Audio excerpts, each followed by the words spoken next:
Hey there, StarCraft fans! It's Falcon Paladin coming at ya with yet another edition of StarCraft 2 Legacy of the Void. From Katowice, earlier this year, it's going to be Stats versus Serral. I know Stats is in military right now, but I figured it would be fun to see his last tournament before he went to his military service.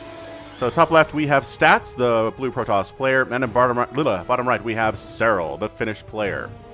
Alright, so ZVP here on Submarine. You can tell it's an older replay because Submarine was removed from the map pool a few weeks ago now. Yeah, let's say a few weeks ago. So, hatch blocking, because this is a short rush distance map. Serral's like, yeah, I know you're going to block my hatch. Let's just go ahead and take my first expansion here. Ka-chunk at 49 seconds. And Gateway coming up for Stats. Bum, bum, bum. Anyway, what are we doing this for? It's a Patreon cast. Of course it is. Patreon.com/Falcon Paladin for the week of June. I don't know, let's say the 10th or 11th or something. If you're watching it in June, thank you very much for supporting me on Patreon.com/Falcon Paladin for at least $1 a month. Gives you access to watch this before anybody else on the YouTube channel, and it's an ad-free viewing experience. No ads, 0%. So if that interests you, feel free to check it out at patreon.com/Falcon Paladin, committing to at least $1 a month. I've seen a bunch of you recently do some super cool yearly pledges as well, which is neat. The emails come through, and they're not very clear on that initially. So like somebody pledges $50, and I'm like, wow, a $50 a month pledge. We don't see many of those. But then I go and I look at it, and it's like, oh, $50 a year. It's a little bit different, but hey, it's cool. If you want to pledge yearly, I support it immensely. Thank you very much for any level of support that you're going to give to me. And yeah, as long as it's at least $1 a month, if it works out to at least $1 a month, then I think it gets you access to these casts. So again, ad-free viewing experience. All right, well, third base timing is going to be in about 20 seconds here from Serral on the other side. Nothing crazy from Stats whatsoever.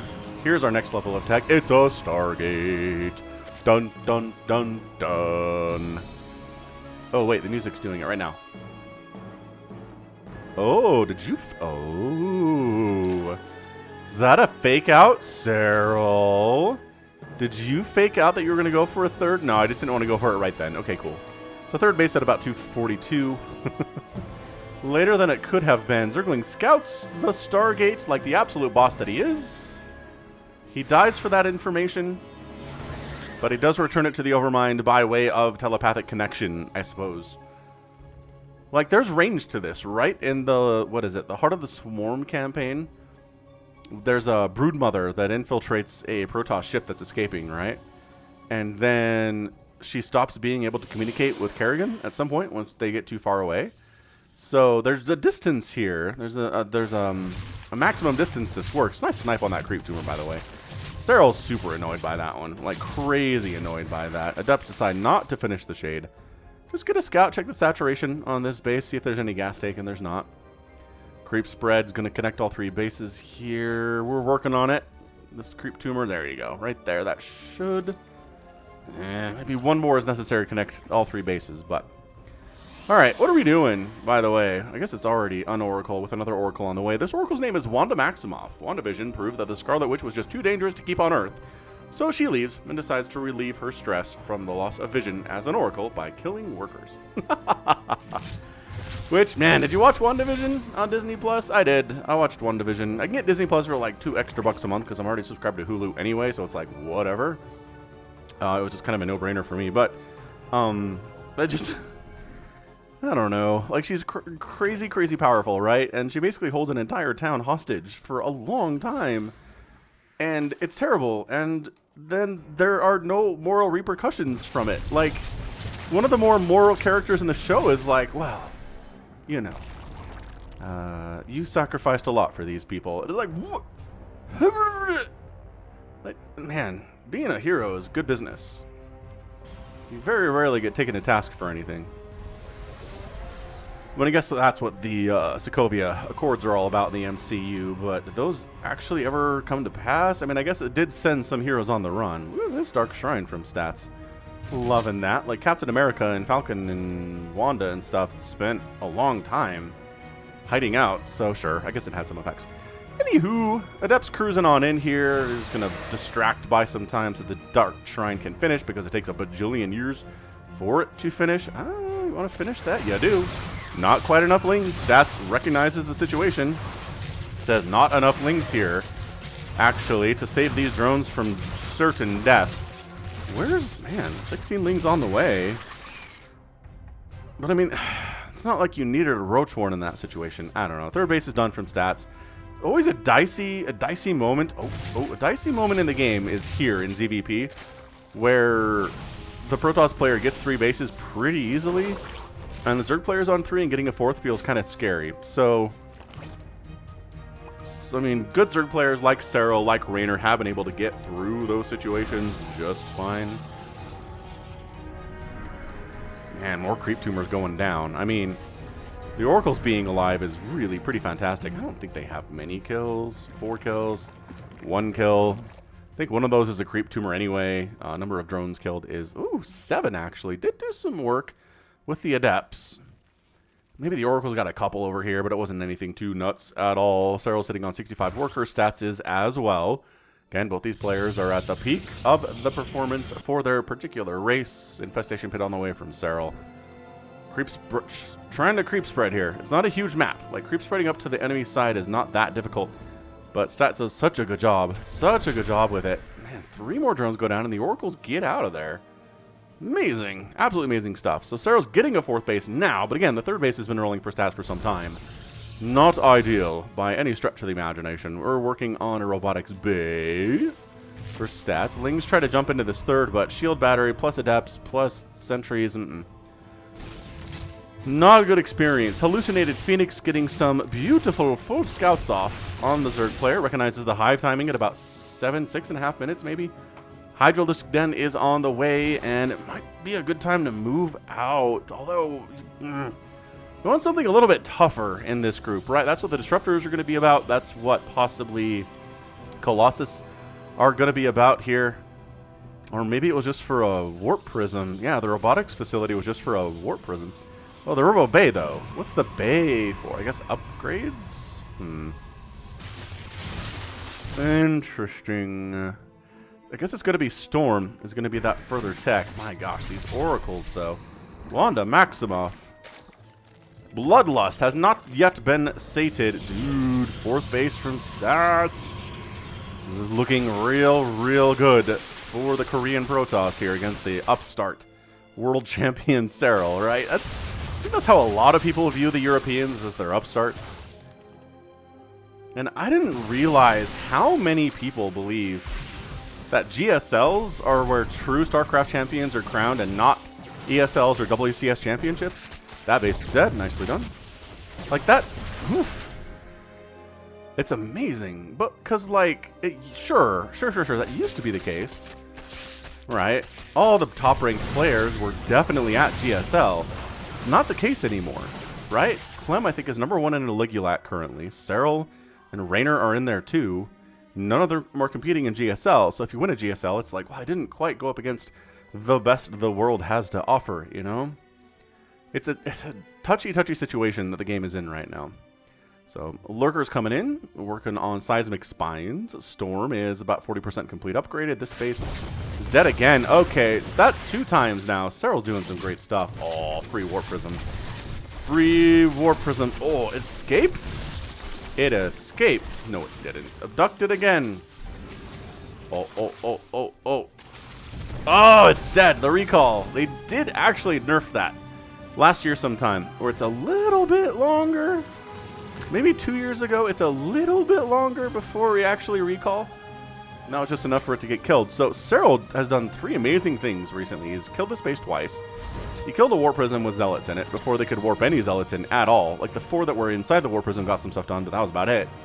And Serral's at 180 supply. So Serral doing some good things here. Roach lurkering his way over this top side. You're not going Sky Toss, eh? Alright, let's go ahead and just kill you with good old Roaches and Lurkers. With, you know, some Vipers to abduct whatever's here. Or Disruptors. That'd be a good Good target. Oh, gosh. All right. Ow, ow, ow, ow! Serral! Okay, did you not expect disruptors to exist? Was not paying attention to his units there. Those are massive hits. We have seen disruptors do some incredible things against Zerg in the recent months, right? It's good. Oh, there we go. So Stats was like, what was that about? Not Skytoss Falcon? Yeah, okay. Fleet Beacon. Stargate's on the way. Lurkers, a big problem for ground armies in general without disruptor support. Immortals can do pretty well against them. Do these guys not even have charge? No. What the hecking heck? We don't have charge. Did Stats forget about charge? It was entirely possible that he did. Oh, that lurker's stuck? Save him. Saved. Can't get out. He's like... There's some invisible space there that's keeping him... Whatever. See, this army's being sneaky. I see you, army. You gonna come around the backside, or Serral's not doing anything with it? That's very strange. Attack coming on in with, again, not in charge lots. Didn't bother getting the charge upgrade despite having made a whole bunch, oh wow, of zealots. Serral sort of throwing this game away. These guys did not engage at all, nor did they actually run away. Zealots are trying to take down this hatch, but they're not going to get it because the lurkers are amazing against zealots. Alright, so Stats getting way too much done with a little stalker-it up sentry army. There's, again, no tier 3 stuff in here at all. Just no problemo. It is carrier production, which the Overseer sees. So that's why we're making a Spire. We're getting some more Hydralisks, getting +3 missile attack. Serral knows what's up here. And again, he has lost to Skytoss from worse players. Oh, are you kidding me? DT wanders in. Bam! Hatch down. He has lost to worse players than Stats, who has wielded Skytoss against him. So, just saying, if it gets there, it's going to be a little bit dicey for Serral. Serral fans, if you're watching this. So yeah, DT comes in to finish it off. The Zealots almost got it. Dark Templar was there. Doing the Zealot Warpin with, again, slow Zealots. Stats is kind of just like, I'm going to deny a Carapace upgrade. It's almost like he's styling right now, right? I mean, there were definitely... There's been a couple games that I've cast on the channel in the last year or so where somebody forgets an incredibly important upgrade that they're using a lot. Like, Serral forgot Adrenal Glands against Maru in a game last year, which was bananas. It was like a 30-minute game, too, and he was making hundreds and hundreds of lings. He just never got Adrenal Glands for him. So I don't know. What is this? Alright, charge is finally on the way. So the Zealots are going to be moderately useful. I mean, they're moderately useful now. They'll be way more useful once they have charge. It's like a 40% upgrade to their utility. I swear. The 6 o'clock base that Serral's trying to take is not going to happen right now. Yeah, there's the cancel, and there's the pickup and the boost out with the Warp Prism. Fare thee well, Warp Prism. Alright, so carriers, jeez, carriers have gotten real big real fast. 6 of them are here, with 3 more on the way. Like, this is, Serral needs to hold this. And if he doesn't, it's just going to be, like, too many carriers, man. What's our Corruptor count? 4? With 3 more on the way? That's not enough. Not enough. Did he just kill one of his own sentries there? He killed something that was his, maybe to free up supply. He is maxed out, so hey. So hey, Spore Crawler Forest is coming up. Creep spread is happening. Once again, Serral has not been able to get the creep all the way up here. Or here, which he wants to do. But he has been messed with by Stats. Stats is doing a great job keeping that creep spread low. And on this side of the map, not on his side of the map. Serral expanding top side. Income check is in favor of Stats, but just barely. Which, you know, if you have barely more income than your Zerg opponent at 14 minutes, you're doing something right. Without question, do the carriers. The carriers are doing a thing. It's a scary thing. 8 more Corruptors on the way. Working on Flyer Attack level 1. Stats just poking around a little bit here. Disruptors going after the lurkers. They kill a couple. Bruise a couple others. There's changelings up in here, I see. Ultralisk Cavern on the way. So again, Ultras to deal with, like the Disruptors and the High Templar and the Stalkers and stuff, are pretty good. They can take a lot of carrier hits before they die. So the goal, obviously they can't do anything directly against the carriers, but they can deal with the stuff protecting the carriers, right?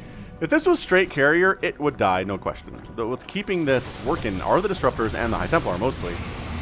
Stalkers, to a certain extent.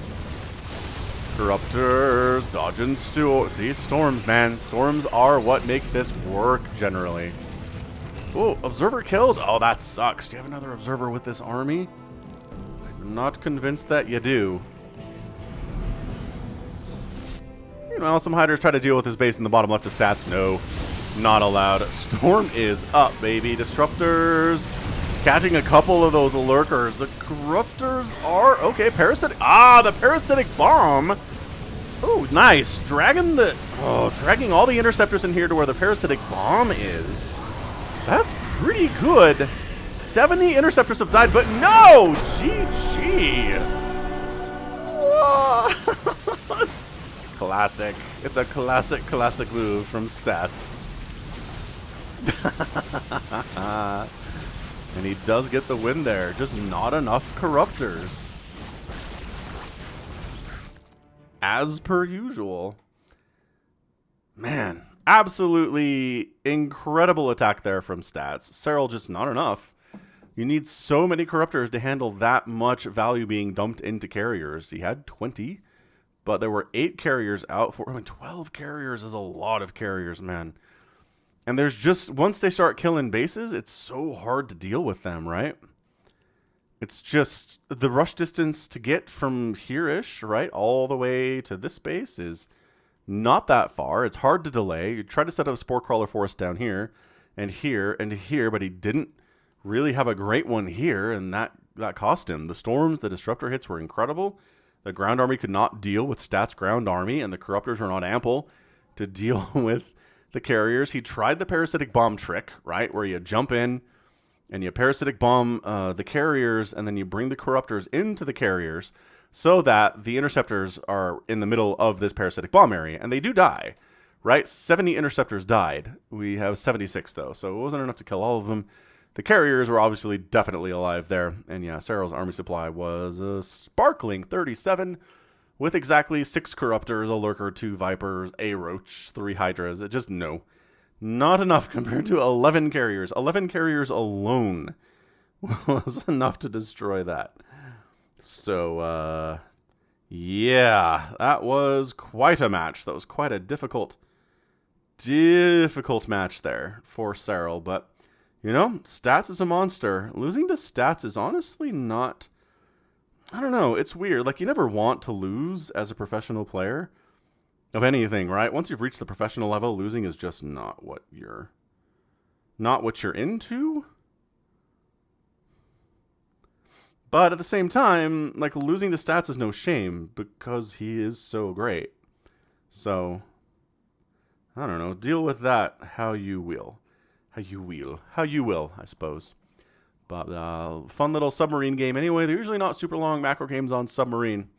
But Stats, after getting that 4th base canceled a couple times, just, you know, not flustered by it. Continuing to just replant it and doing some slow zealot attacks on the other side of the map too, which is always hilarious. And actually canceling a Carapace upgrade, which is fantastic. And then I think the carriers just came out too fast. I think the transition, Serral saw it, started the Spire as soon as he knew that it was happening, but it was too late. And Serral not able to get this sheer number of Corruptors that he needed, not able to get Ultralisks out that he probably needed in that situation too, and paid for it. It's just, it is a matter of timing a lot of the time in StarCraft. All right, fantastic. Beautiful game there from Stats, and that's going to be it from me. So this has been Falcon Paladin coming at you with yet another edition of StarCraft II Legacy of the Void.